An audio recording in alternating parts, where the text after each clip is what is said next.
How's it going, everyone? Welcome back. So today we're going to be playing the Scoia'tael starter deck. Even though I've got a card for Scoia'tael, I'm not going to put it in for this one so we can demonstrate the starter deck on its own merits. We'll look at what cards and strategies are involved in the deck, play a game, and then I'll go over what cards are good to look out for if you're expanding your Scoia'tael keg collection when you're opening your kegs. Okay, and then we'll open a keg ourselves. Let's have a look. The starter deck for Scoia'tael. So, looking through the deck, we changed it previously to Guerrilla Tactics, the leader. So, we get 3 movements. If it's an ally, we boost by 2. And if it's an enemy, we damage by 2 and move them to the other row on both. So, I really like that because it's a scary one to come across. Because you've got a lot of like specific stuff. Now, looking at the deck specifically, she's a great card for removal. Sheldon Skaggs damages for his boost. That's going to be a little difficult. We've got some cards for it. So we've just got a nice bit of extra control here. I think most of it is going to be just about choosing whether we play too much in round 1 or, you know, how much do we push. We don't want to spend all our big stuff in round 1. That seems like basically what this deck's about. We want to get the Mahakam Volunteers out in round 1 for sure. We want to use the Mahakam Defenders and get those boosted. And, you know, get those because they're engines. And that's really it. Dwarven Agitators to boost dwarfs in our hand. We want to put it on probably Sheldon. But we may want to put it on a Mahakam Defender so it's boosted when it's played. And that's generally it, I think. It's just control and a couple of extra cards, but it's mostly going to come down to how much we choose to invest in a particular round, which is whether we're going to win or not, I think. Okay, we know what the starter Skellige deck is. It's all Bloodthirst, very well themed. So if we can keep things boosted, then he loses a bit of value, is basically what we're going to go for here. So we've got that to boost a dwarf in hand. We don't have a dwarf that we really want to boost, so we'll try and look for one. We definitely want that in our hand and a dwarf to go with it, so probably this. Actually, maybe that and that. I don't know. I'm going to rejigger this one first. Hey, we got Sheldon. So that, we place that down, boost him, place that down, and that'll spawn it from that. Damage an enemy by 3 if it survives, boost south by 1. I think we're okay with that. She's not going to be... Oh, fuck! Oh, God. Okay, we got the second one of that. Balls. Big balls. Okay. We'll have to save that for round 2 then, I think, if we can. We don't have to win this round. It's probably better if we don't. Okay. So we'll just start by boosting. We'll pay men back Sheldon. for persecution. Basically, the boosting gets. I mean, we could move that to the back row, and then it wouldn't get its value. And that's why I really like this, because it's just like you can kill somebody if you want. You can disrupt their plans. So I really like it, but I don't know if I want to. I definitely don't want to use it all round 1. And I don't even know if I want to win round 1 because my hand's a bit dodgy in some respects. We're probably going to just play some of the weaker cards, I think. Some of these bronzes. We'll keep the golds because we don't want to win this round, really. Do I want a long round or a short round for round 3? I don't think it matters what I get. He obviously wants a long round, though. So if we could have won round 1 and then led him, it might be useful.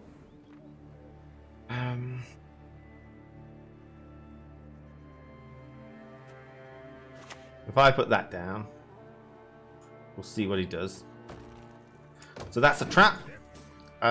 Damaging it by 3, I can press it and make it do 3 damage.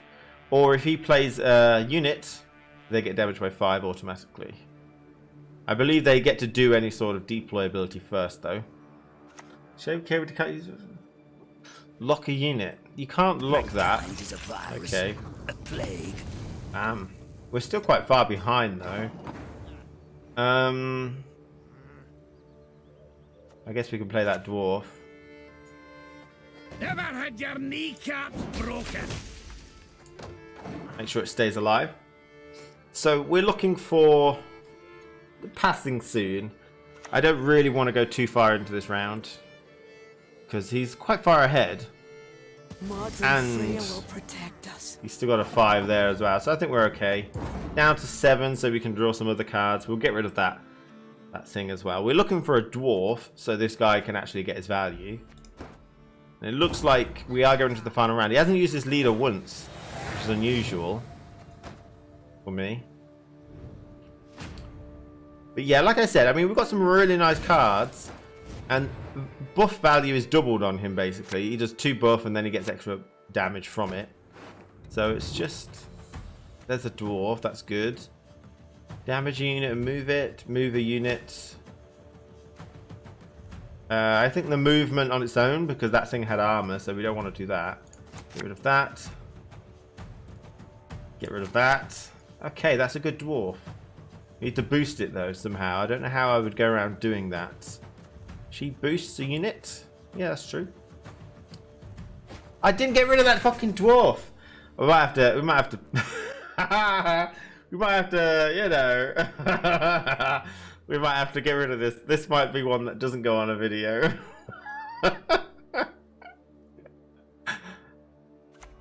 This is an example of the mistakes you can make. Okay? This is what you need to be careful of. Right, this is what you don't do. Right. Just be careful. 4 damage. Bam, let's... Oh, shit. This is what you don't do, guys. This way. Just saying.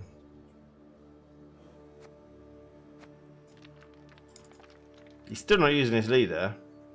But neither am I. I didn't have to get the lead right now because we're still above 7 cards each. I've got 9, he's got 8. It really only matters he's pushing when... He can get down to 7 cards and not worry if he's lost in points or not. So if he goes below 7, if he plays one after this, and then I get the lead, then I'm just bloody great, mate.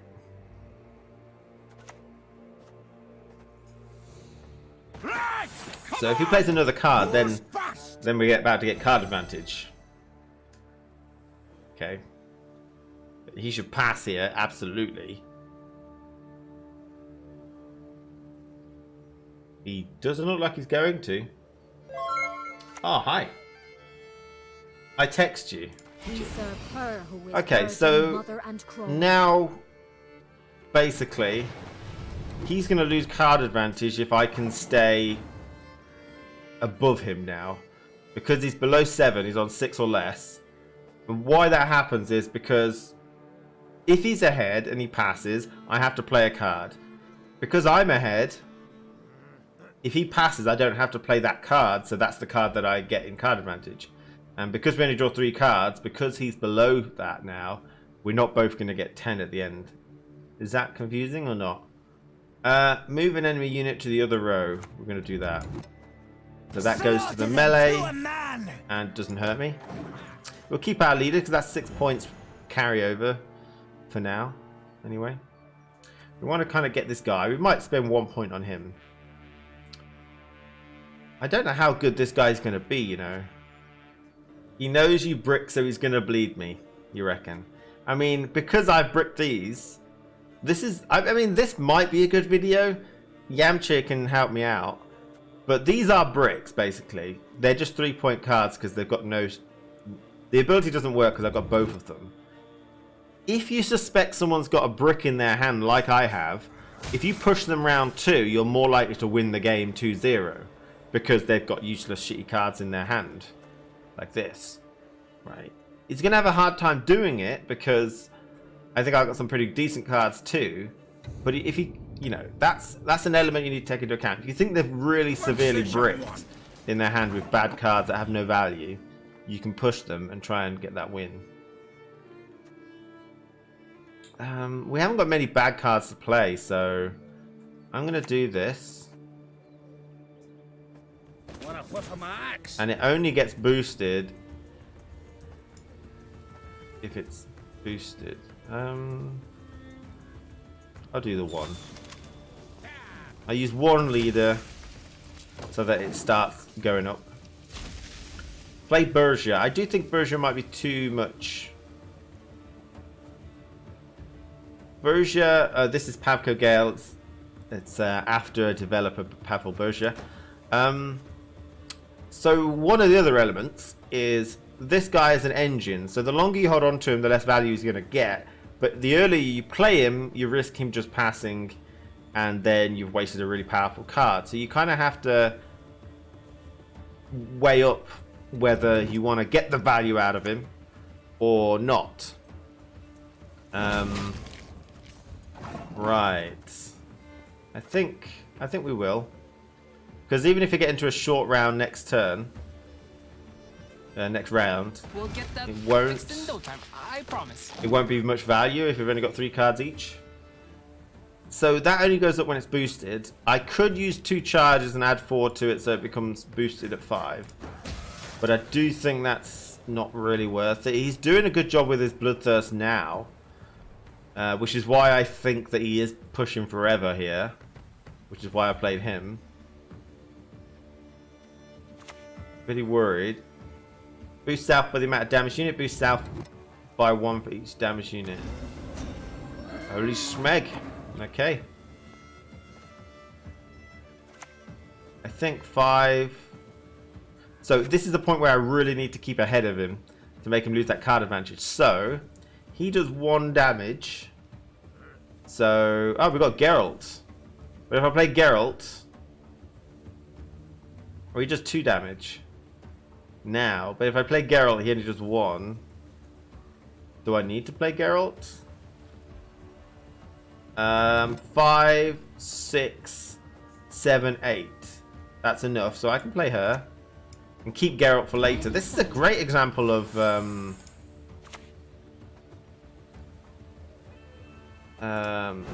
this is actually a great example of making sure that you don't blow your load quickly.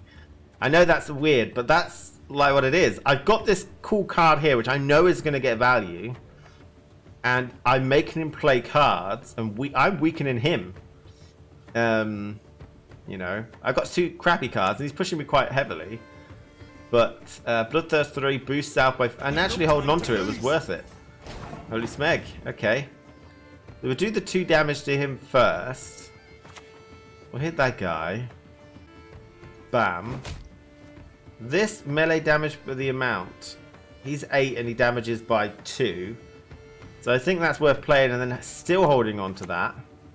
Although maybe not, to be honest, because I think while I do want to hold back on my big, oh, this is a scary card, if he passes and says, alright, I'm done with this round because I beat him here, then he's going to be a useless card. So we will play him now, because otherwise he's got the potential to be a useless card, and he's an amazing card for round 3. So we'll do that. He's only doing 1 damage now. But I think we're kind of good. Yeah. So we could have held back and said, okay, I've got something that'll just wreck you, like that. But like we said, he would not get value round 3, and so we might as well get massive value now. That's not too bad. Anytime we play a card and we're under his strength, we're going to use our leader to bump it up. Just to let you know. If we ever play a card and we're not over his strength, we use our leader to make up that gap. So it looks like we're going to play these. So I'm going to hold on to him. So we're going to play these rubbish cards here. He should use his leader on that, maybe. I think. And we'll see.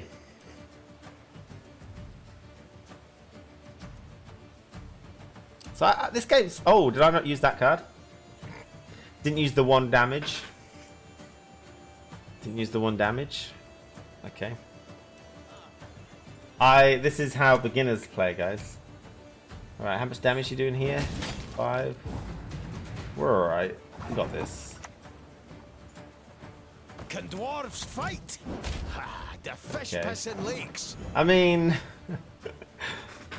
like, there's been some massive mistakes in this game. And I have to weigh up whether I'm actually going to put it into a video. This is not informative, educational video. I'm not paying any money for this. I wouldn't even buy this for $1. Right, so we kept a very powerful card for round 3. That's always going to get value because it only does 2 damage. So, what have we got left in that deck? Dorogar is a nice 5. He could be potentially more, so we might go for him. He gets vitality. Don't need that. That's worth 5. That's worth 5 as well. Okay, that could be useful. Let's get rid of that. Good. That's a nice one.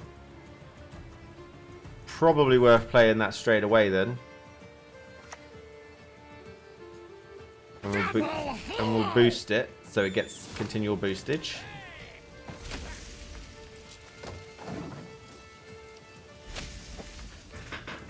Here's your advice. Play cards in random order on how to win. Perfect. The thing is, this game's been bad from my side, but it's been showing some really great strategies. You know, that's what I like. It's showing you about holding off on playing your most powerful cards, because you might as well bleed the opponent a little bit more. The bleeder became the bleedy. Yeah, it's showing you some mistakes on how to push. This I like. This is cool. So we did that. So he got boosted. We've got 1 left. That's why I really like this. Whenever I see an opponent play guerrilla tactics, it scares me. Because I've always got cards which can only go on the melee, only work on the ranged. So, Modern Freyr is patient. you know, it scares me when guerrilla tactics is played. So she does 2 damage, plus 1 of him. That would take it down to 4. But he ran out of time, unfortunately. So he never pinged me down. He should have done.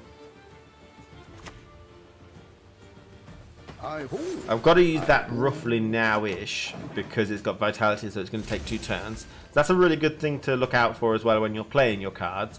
Don't leave vitality or bleeding cards to the end, because you won't get the value over time that they allow.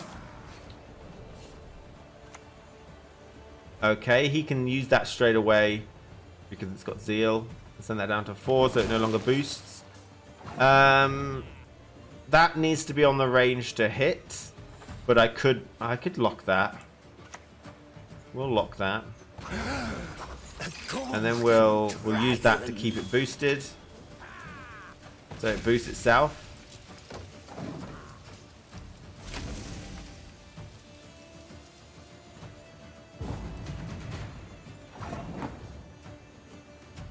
And then you play this.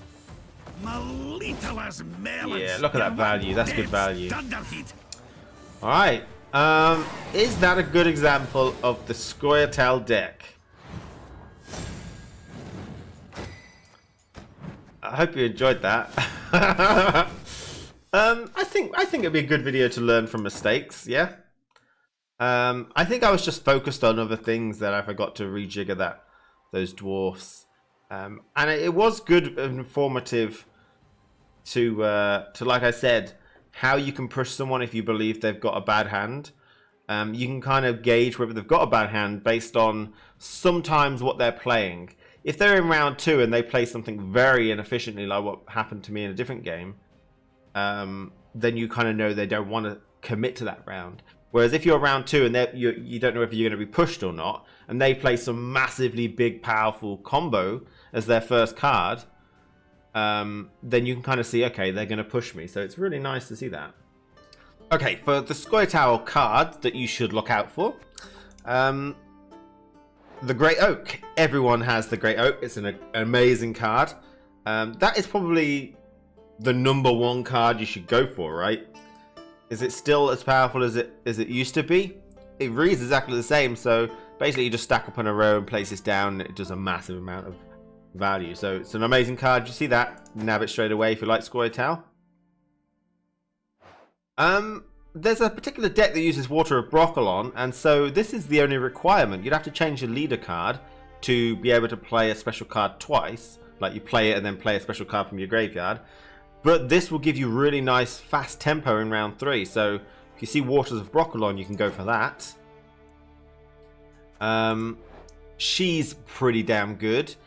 Each Elven Deadeye, there's a leader ability that allows you to spawn Deadeyes, and other cards that allows you to spawn Deadeyes. So if you see her, a lot of the top decks use her as well. So nab her. Yeah, the Eastern Grim. Boost all allied units by 1. So this is another example of you spam the board with those Elven Deadeyes, and you play him, and they all get boosted by 1. Or you play him first and then start playing Elven Deadeyes, and he boosts. So he goes hand in hand with the previous card that we saw, and definite pick if you see him. She's a very good card. Because she just surprises the opponent. If on turn end you control 5 or more allied units, summon this unit from your deck to the melee row. So while the opponent plays in a certain way, and they don't know whether you've got this card, it just comes out and adds 5 value, and it's like it tricks your opponent into thinking they can. It really screws up the game plan, to be honest. If they're focusing on trying to stay ahead and all that, then this card just comes out. So really nice sort of card there. Oh, this guy's Harmony. Harmony seems to be what the top tier deck is. So if you see this guy, you want to grab him. Pretty good. Movement. That allows you to take advantage of certain things. She's okay. I see her a lot though, and she's really annoying because of the row specific cards, and she just gets that thing every turn. She's like not a threat, but she is a threat. Sometimes she's a threat, and like you've got like row things, so it's really helpful in some respects. Okay, and that's it for gold. So I would say that's generally it. I mean, the Triembor, if you see him, he's pretty good. He heals and damages and heals and damages. So yeah, that's all the Scoia'tael ones that I think are must-haves. Well, don't forget, we are going to do a video that tells you what are the best crafts to go for, and they'll probably include a lot of the ones that I've mentioned here. So when you buy in kegs, I suggest that you buy faction kegs.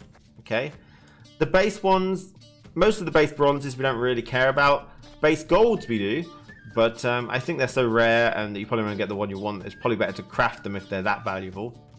So go for the specific ones that you want, and don't do Syndicate because you don't have any cards for them. So in order to get a big deck of Syndicate, you need loads. I like playing monsters, so I'm going to buy another monster keg. And then we're going to open it and dedicate it. Dedicate it to my viewers. Yup. Must smash. Okay. Let's open these then. Bam, bam, bam, bam. Arcane. Boost staff by 1 when there's a bleeding enemy. I don't really like that too much. Kick him or worker. Melee. Whenever you play an insectoid, gain 1 armor. When it doesn't have armor, expose self or destroy self. Necurat. Give bleeding repeatedly. And thrives. That might work with the thrive that you got in the base start deck. Right, the first person to comment on this video is right. So consumed an allied unit on this row every turn. Can call down 1 basically. Consume an allied unit, and then if you've got the highest unit, you can do it again. Or the larvae, which I think the larvae are really good because we're looking for thrive. These are basically better Neckers because they start at 1 just like the Neckers do, and they spawn a second copy just like the Neckers do, but they've got 2 armor, so they're harder to kill. So I think the larvae are way better. So I'm choosing those. Good stuff.